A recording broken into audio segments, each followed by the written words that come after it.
Cái gì? Gì? Gì? Gì? Nó còn tiếp là cúc. Nó còn tiếp to. Làm nào? To.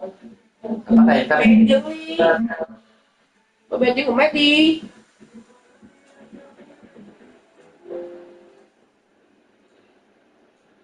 Rồi đấy, bật rồi đấy.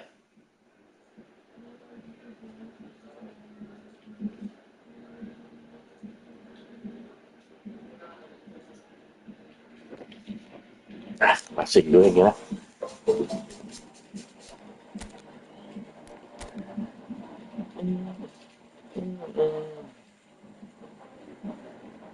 Mẹ lát thế.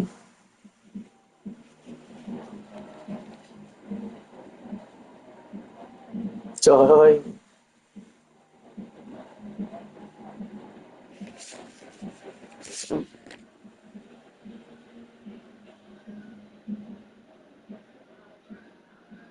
Đây là tí.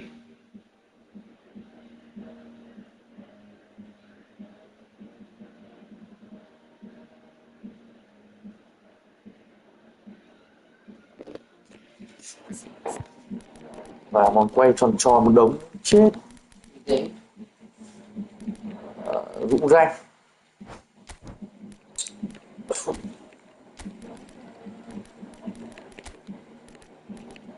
Nghe ơi, tôi đóng tủ lạnh đi. Tôi đóng tủ lạnh đi, tủ lạnh không cho đồng chí rồi.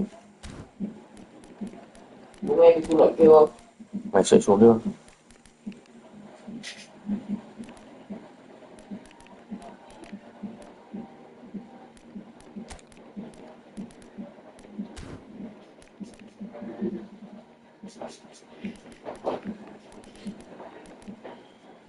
Bố nghe kêu nãy giờ không chả thấy ai. Muốn chẳng thấy ai gì kêu à? Mở về thế này. Cho mấy chú bé pop vào phấn khởi.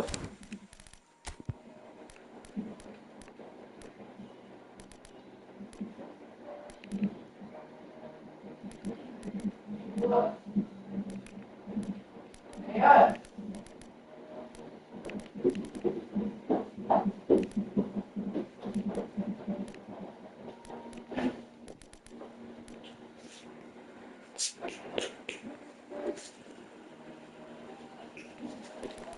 Lấy thằng nào vào bây giờ đây? Đây bảo lấy thằng nào vào nhỉ? Lúc men à? Lấy lúc men mà chỉ có tít lúc men thôi.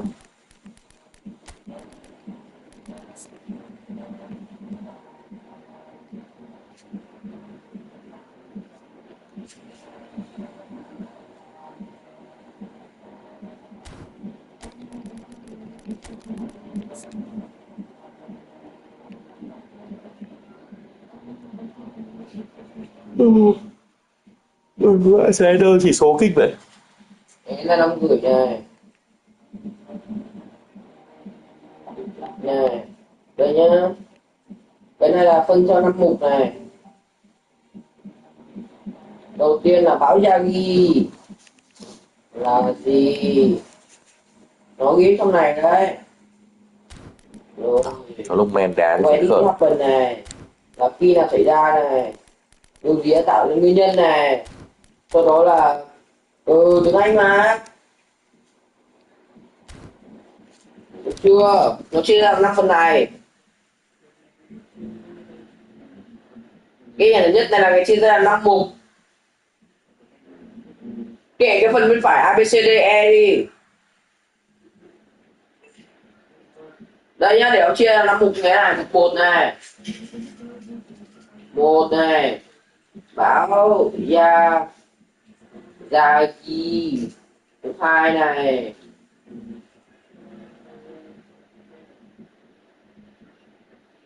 Khi nào diễn ra và diễn ra như thế nào, khi nào diễn ra và ở đâu.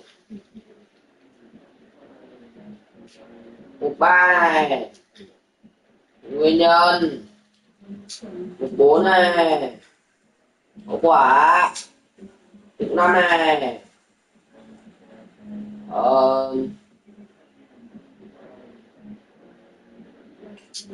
how did people have the victim? Mục 5 nên nói như nào nhỉ?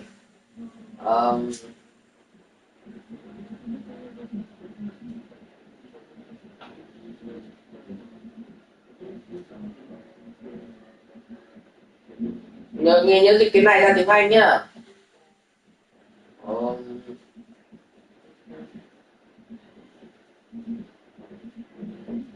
3559 2159.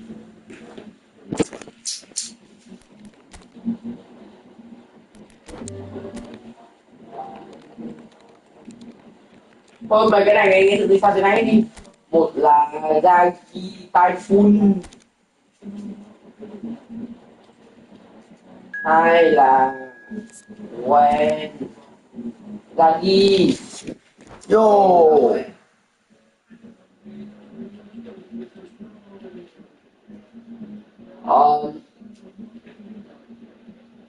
Ok, chủ đề của bài này là về nature disaster và bọn nó báo Yagi. Đúng rồi. What the fuck, cái vấn đề của Avatar ra bảo hồ à? Nghe biết là nhiều ngu đúng không? Nghe nghe biết cái quả Avatar ra bảo hộ cái nhìn ngu đúng không?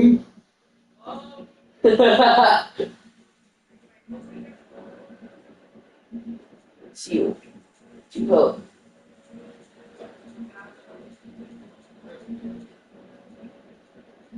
Tại sao lúc vui em lúc nào cô đang bận, lúc bên em cũng đang bận, với em anh chỉ là thua an phận.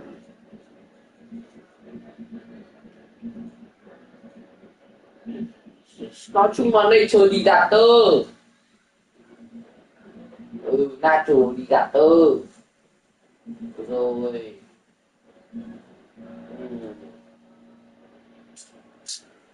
Lốc xoáy 2D đấy, như 20 phút te.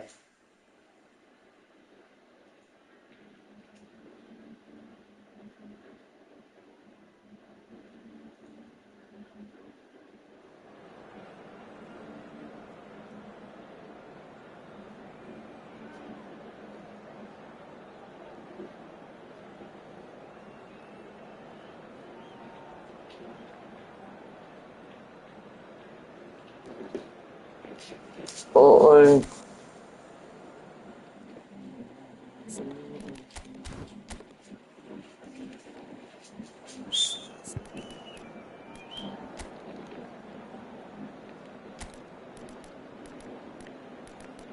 Đánh ra quân của Nguyễn Dũng không gì đổi. Thế thôi. Chết rồi, là gặp ông Năm Mậu Vệ. Mệt mỏi thật. Mình bị khắc Năm Mậu Vệ anh em ạ. Sao?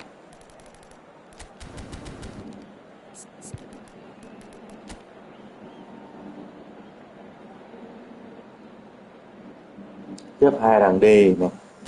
Gì? Được, được.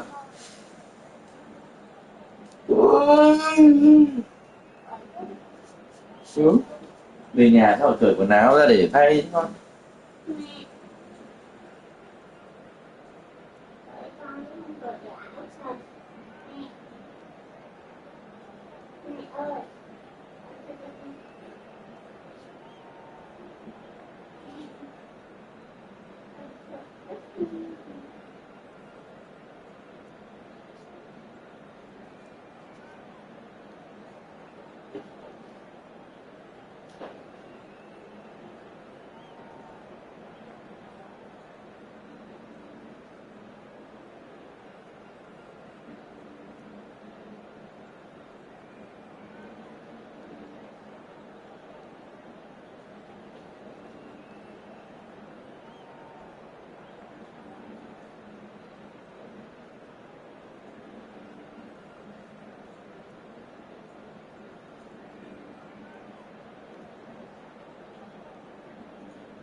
Well, what a sight this is, a beautiful evening and the promise of a match that will really get the juices flowing.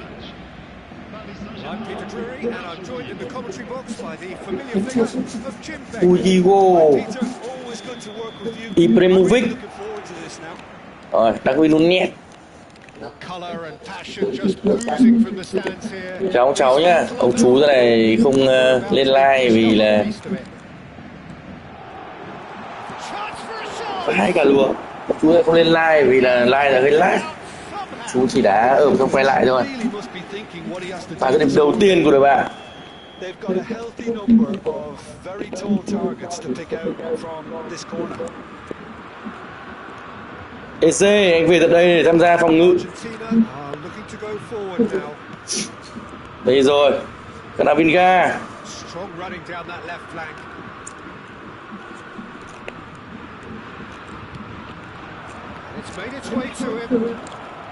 Sút, ui. Yamal going face to face with his great rival, and it's Camavinga. Ôi đấm rồi. Patrick Vieira is a man of many qualities. The leadership has to be top of the pile. He's not just a destroyer, is he? He is the enforcer. True, there's so much more to his game. Quite comfortable in driving the team forward, and he can make those marauding runs from box to box. Cruyff, and this is Cruyff. Oh, that's nice. And this is Cruyff. And Cruyff! Loose ball now, there's a chase on to retrieve it. Messi. Oh my God. And here's Cruyff. Played back. He had nobody else to help out. Brilliantly cut out. Đầu về cho em, tầm mỹ này cũng chuyên về rất cao mình. Phản công cho Argentina. Ui. Rất trâu bò đó ta nè.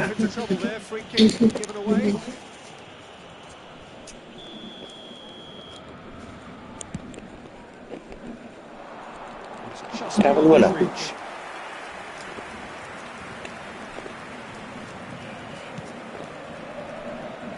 Either side yet able to find the net.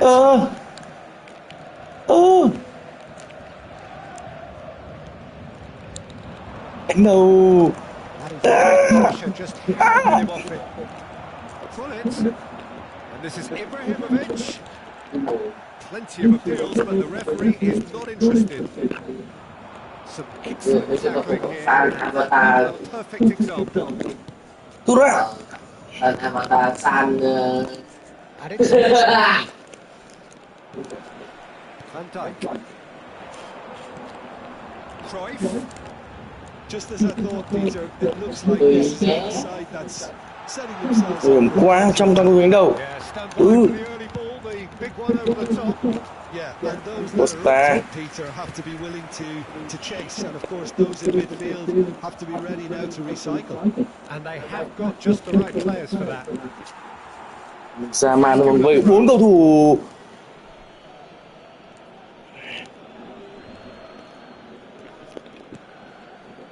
Gravenberg.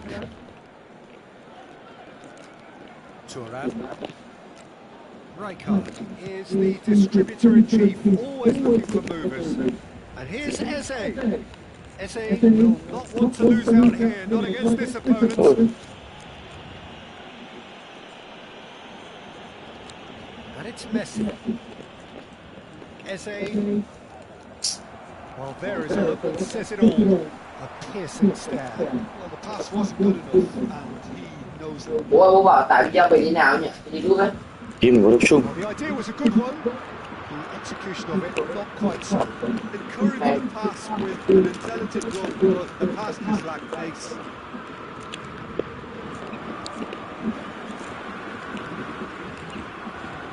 Camavinga. No, he's not getting his way this time.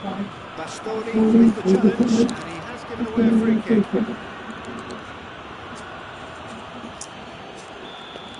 Well, he can't say now that he hasn't been warned. Well, I think the referee would have told him to rein it in or suffer the consequences. He's on it, can he get away? And that's played in low. Cleared without hesitation. Still looking for the first breakthrough, and it is nearly half-time now. Gravenberg. Oh, good ball! Ôi, There's some great running on show here, but ultimately there was no way through. Can he trời get on ơi the kìa. end of this? And he's in on the chance! He's scored! That couldn't have been Con total gà intuition kém vai. for this team. Top man, top draw. So smooth, a signature finish. Yeah, great movement and great use of space to get on the end of the pass, and that pretty much did it. Paris Saint-Germain now penetrating for the Chuyên first môn rồi time. mà. Well, I think the managers are going to have to scrap whatever they had in mind for the half-time team talks. Còn có lỗi đấy chứ. Tone it up now, Phải. and has to tone it down.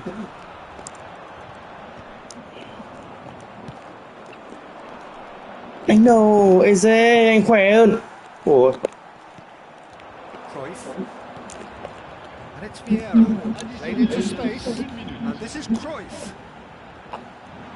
It's come through and he's had a quick look inside. Climbs up big. thằng vừa chơi rồi. Vừa chơi Gullit thì kinh quá. A breathless ending.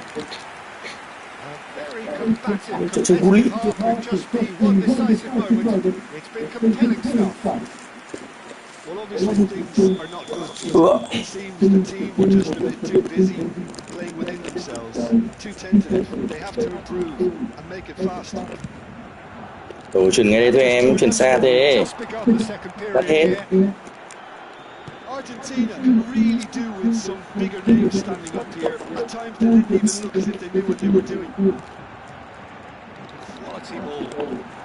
He's got a shot! Dạ.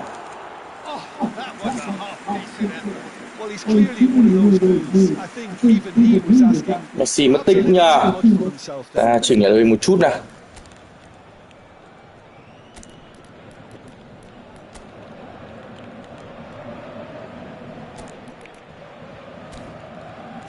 Đã có đỉnh bảo vệ khó chịu quá.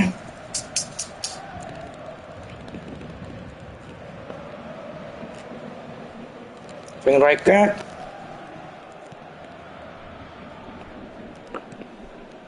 Camavinga. That's Eze. That's a good run down the left. Eze tries looking up for options on the left. Showing good feet. Whistles gone. Tưởng không lỗi nữa. Ta mãi mới được coi với anh. The old threat of pace clearly made him feel a tad uncomfortable. Now there are plenty in the middle waiting for this. So he's plotting something before playing it in.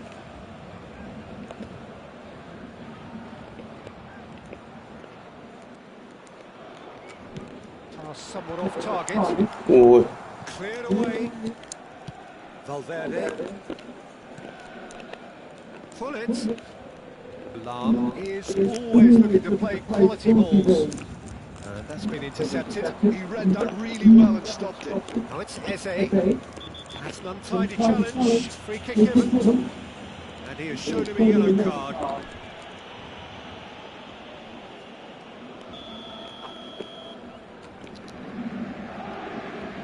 Yeah. Rijkaard. So Jim, is that the manager telling the forwards that they must stay forward for now? Well, I think he just is concentrating on the shape here, and he wants them to press as high as they can and get in the right position to do that collectively. Hangs it across. Up he goes! Oh, he's hit the bar! Tí nữa thì hàng không luôn đống đánh đầu vào. It's just a shame about the accuracy. Hai các cùng người Hà Lan nhưng rõ ràng khu trò chơi vẫn gớm ghiếc hơn. You can never be short of runners in the space as long as the space left behind is filled. Well, the defence proved infallible then, but that won't be the last they'll see of him. Eze. Now it's Eze. While facing up to his adversary, this is a formidable matchup. Shin to shin, bicep to bicep, and he wins out. Robertson. Ô kìa. Well, the time has Ô kìa arrived to em. start taking Ô kìa cô risks. They Hiền. may well be happy just to level this. Now it's Cruyff. Comes under pressure and it's Ô kìa. loose. Mẹ. Mấy lần rồi đấy. Pass, but can he get there? Trời ơi, này. And the finish! Này, mẹ lấy con mình đẩy vào chân nó thế này. Two to the good, and they are purring, absolutely purring. That really is quite fabulous, all his own doing. I'm not making any apologies, but I was willing him to supply Ôi, the bế finish tắc thế and he nhỉ? gave up trumps.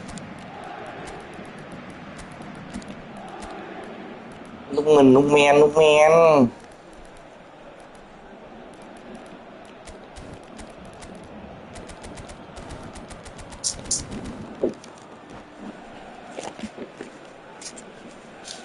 Changement pour le Paris Saint-Germain. Le numéro 19. Sides then taking this chance to turn to their benches. Paris Saint-Germain are doing very nicely, thank you. Yeah, and you have to say that the contrast of moods are very visible now. They really fancy themselves to go and wrap things up. Pele plays the game a step ahead of almost anyone. Oh, now here's an interesting matchup. Very nicely done. Great ball, and he's in here. Real chance. Denied by an instinctive save. Ibrahimovic clearly thought he had the beating of the keeper. It's their second corner of the game.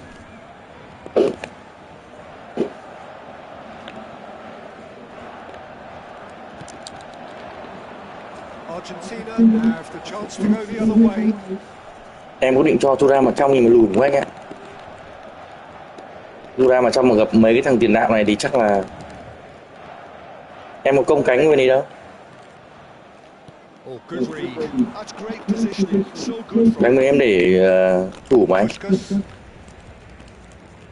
Closing in on the last quarter of an hour. Now it's Ibrahimovic. And here's Ibrahimovic. And he's been shifted off it. Well, that was well positioned and well pitched. They can't hurt with their backs to goal. Puskás receives it in a wide position. Skims one in. Ôi giời. Well, he got rid because he was under pressure. And here's Hazard. Can he finish? Well, he certainly wasn't in the mood to take any risks. Quá cả luôn. And he opts to go forward. Well seen, saw that coming. That was well played, well stopped. Well, this does not look promising, Peter. The least they can do is to give the crowd some energy but that might be difficult from here. Gattuso wins the duel this time. Khỏe thế. It's the sort of situation they'll want to capitalise on now. Vieira spots it and intercepts. Thuram. Puskás. Nice bit of skill and he's away. Puskás. And he's managed to get free. Lookman. And he was alert to it. Bale, a player so deservedly decorated with praise and glory. Chips it through. He is through here. Oh, he's enjoyed that. He evidently loves the contest. Ôi, sao cứng mà một hit đã thấy nằm dưới rồi. Yeah. And here's Bale. Tries to play it through. Great vision. This is the time you need that pace. Con That's that. anh bảo con gì? Con Rai á? Sao anh ơi? Trận đầu tiên người ta tốt hơn mình mà. That might have got them something on another day. Sadly, not today. So what do you take away from it? Cao su vĩnh vây siêu luôn. Doãn Chí Bình.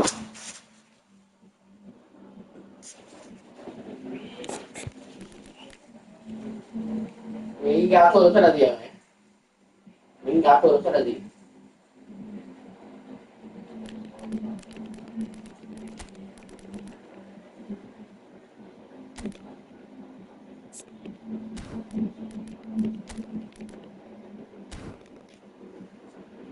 Thay đổi không nhỉ? Nhưng mà ok, ra về về đấy anh ạ.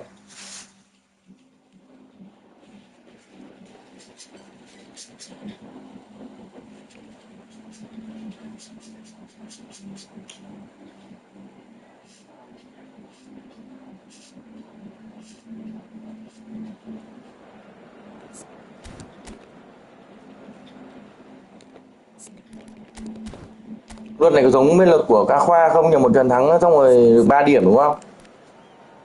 Em nhỉ, hay là lượt đi lượt về nhỉ?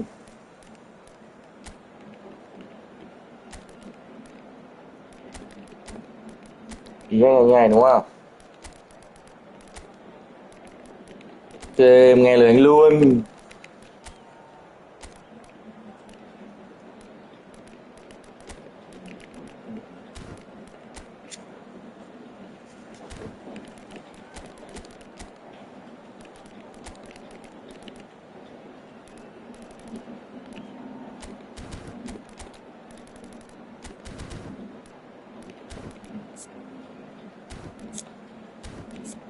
Không vào đi choi ạ, vãi cả lúa.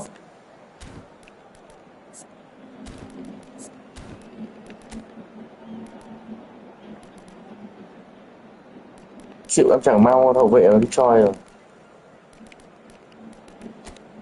Ok, tập trung thôi. Nào.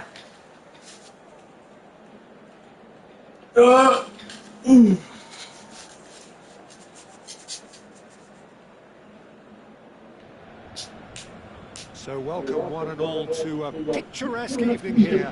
Gương mặt tươi tắn lên thì mới For a showcase game dễ thắng được. the passionate crowd demands. I'm Peter Drury and this is Jim Beglin. Hi Peter, nóng quá nhỉ. it's great to be here. Expectations and decibels rising fast here. Things are heating up and we'll be getting underway very soon. Tưởng mình bị lỗi. Things have got underway here pretty promptly. Ta đánh đầu vòng quả xà đây anh. Vì mình có số nước biên đâu anh. Ta thủ tốt mà. Một là nún nóng, vừa nói xong xuống biên luôn cho đội bạn thấy. Sổ. Đâu. Đánh đầu. Jim, you've played in games of this nature. Who can make the difference? Well, Peter, I would think that this fella Valverde's role is going to be so key here.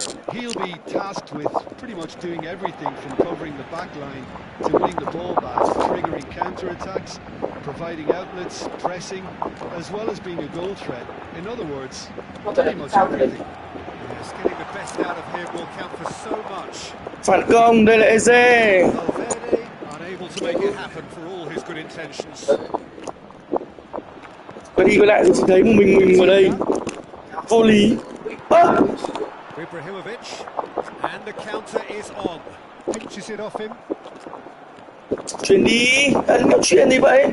Vieira powering forward here. Saves Robertson. Robertson proves just a little bit too strong. Well seen. Saw that.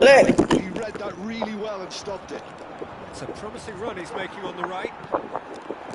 And no, that is pretty much the end of that. Another pass just keeps it ticking over. Oh, that's a key interception. Well, neither defence has had a wake-up call yet, because neither attack has turned up. And this is Paulette. Vitinha. And it's Eze.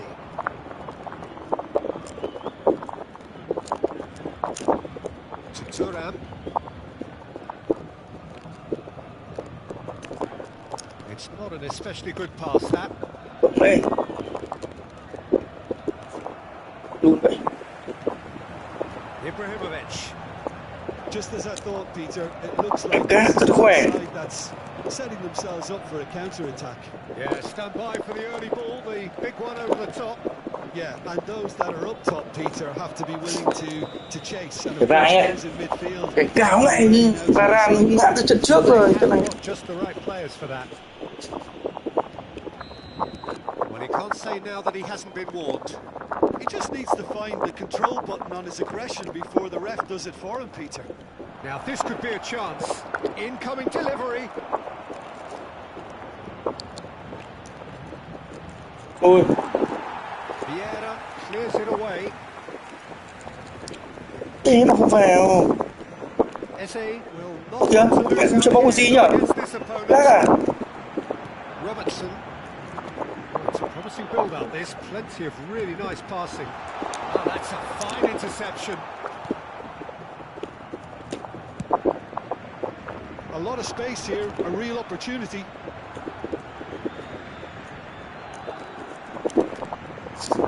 Vitinha. Em cầm được nhịp. Kìa chuyền về. Pass. Ôi, cái gì? Well, quality clearly deserted him at the crucial moment. His teammates are really annoyed with that, you know, and they have every right to be. Played out wide. Cross from Robertson. And that has been cleared. Yamal is looking to influence the game from out wide. Vitinha. Vitinha looking to penetrate opposition lines.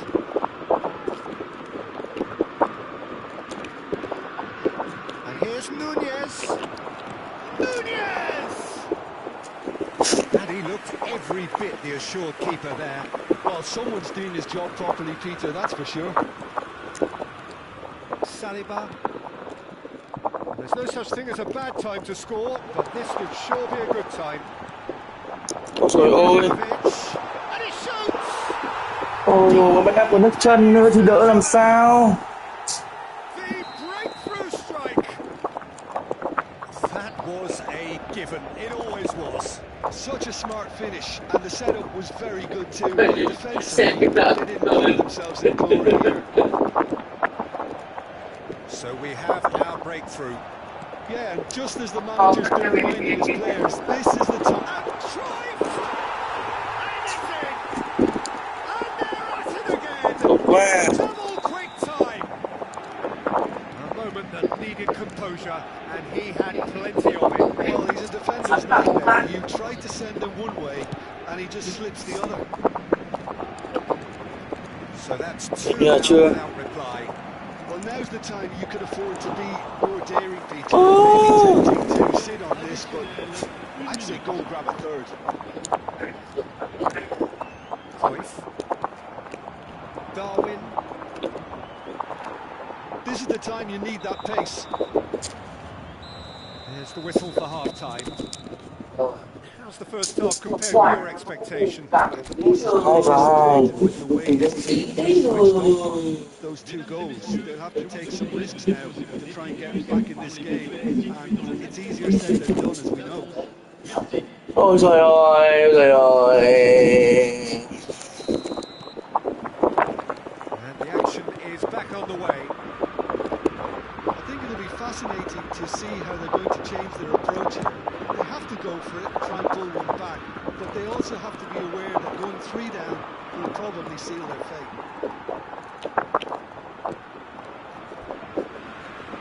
What a throw in.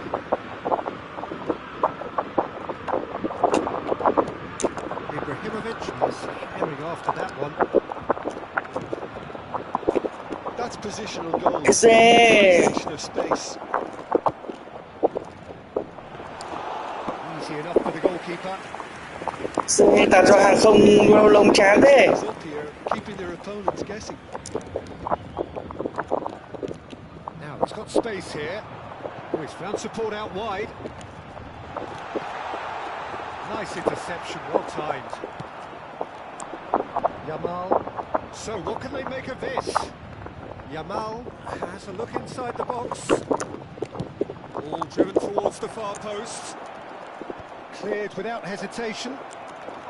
Van Dijk is there, and he can get that Dài clear. chết. Look, they've had their chance to regroup and rethink. Now they've got to stir a revival. Well, that defending is unapologetically persistent. It's almost personal, and it had to be. And here's Eze. Nunez. Cái gì đây? Desperate. It's got the job done. You know, it was an intervention that had to be made. Serious trouble lay in store. Oh, it's Eze. Paris Saint-Germain are looking to play on the counter here, aren't they? Well, I think it's pretty clear they've changed their shape. Certainly when the... Can he finish? Oh, he's been... And again! In he goes again! Sticks it away! Just one goal in it now! Game on! Some heroic goalkeeping, but even that couldn't save them this time. Look, that's one of the first things you learn, whether you're a striker or not. Just anticipate a goalkeeping parry or spillage, and sometimes you'll get lucky, it'll come your way.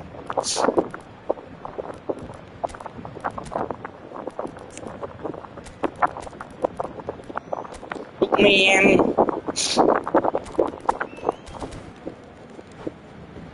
Ủa là nghe 30 phút thì tấn công của Argentina. So, time for changes on both sides, actually.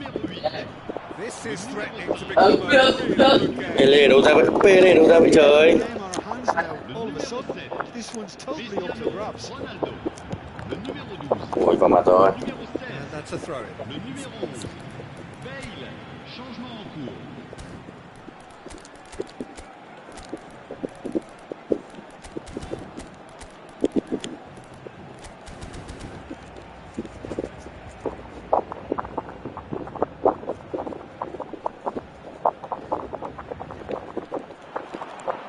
And that interception was most necessary. That was well played, well stopped.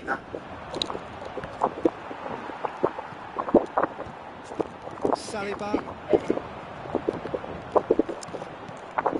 Puskás. Argentina finding their passes. He's had a shot! He scores! He scored! Batituta! Slipping away, they have hauled themselves off the canvas. One sweeping move, executed with deadly efficiency. Look, if you want to be effective on the break, then the key element is always pace. That's what really rips defences apart, and it's difficult to find an answer to it when it's applied. Ôi vội thế, nhàng số xuống. And very quickly, the substitute made his mark. I think the manager's claiming an assist here. This has become one superb game of football. And things are much healthier in their favour. Mind you, you would have thought that when the last one went in. Oh, what has happened here? They've won a corner. Well, height could make all the difference on these set pieces. Puskás goes short. Dembele has got himself a free kick. Well, you might think Messi đã rời sân rồi, ai sẽ đá phạt đây? Phạt đã phạt bóng cũ là Sở Trường bên Dũng. Looking to play it into the box. Này thì có vẻ nha, nó không phải là Sở Trường lắm. This will be played into the penalty area.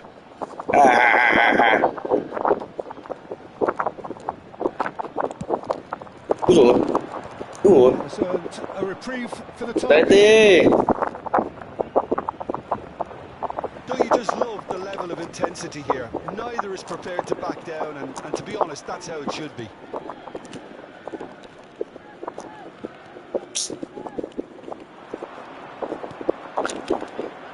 Lam.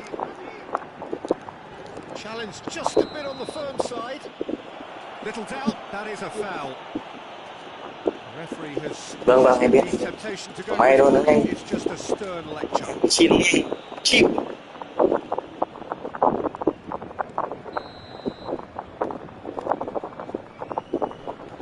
And it's Vieira. Rodri. Robertson. And he's with terrific. Oh, Paris Saint-Germain! And they're in front.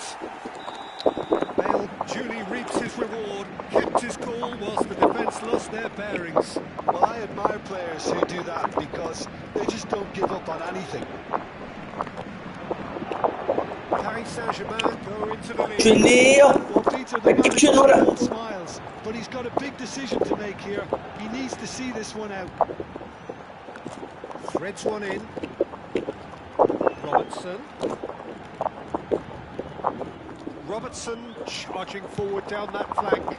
Well, we've seen much better choices than that. That always looked like the wrong Em tạt way. thằng ẩm này anh, xuống em tạt luôn anh thấy không?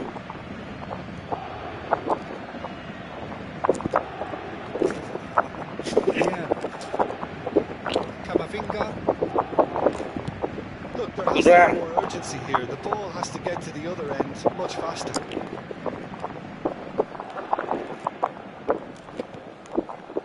Camavinga.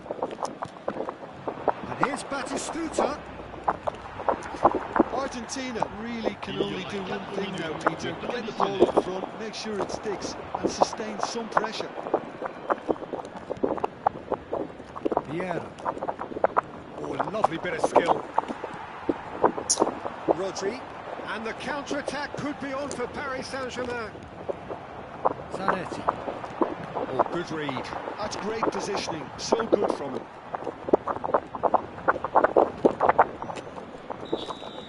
And that is as far as it goes.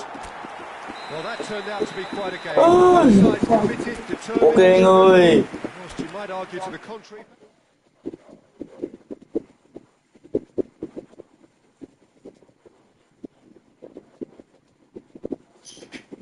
Kém thôi anh ơi. Cho mấy thằng hậu vệ mà nó có. Ok, bye bye anh em nhé.